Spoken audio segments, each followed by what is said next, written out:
এসেছিলাম মাদারীপুর জেলার রাজের উপজেলায় কদমবাড়িতে ঘুরতে। আর এখানে পাগলের মন্দির এবং পাগলের সেবাশ্রম, সেখানে রাধাকৃষ্ণ মন্দিরে দেখে যাচ্ছি। তো বাইরের ডিজাইনটা কিন্তু ভালোই দেখতে লাগছে। দেখি ভিতরের দিকে বিগ্রহটা। চলো এগিয়ে যাই।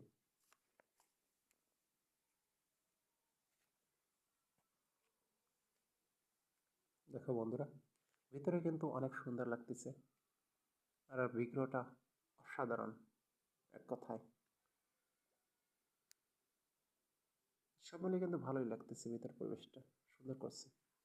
এখন দেখি একটু বের হই, চারপাশেটা কীরকম ডিজাইন করছে দেখা যাক। মনে হয় চারপাশটাও একই রকম ডিজাইন করেছে। হ্যাঁ, একই রকম।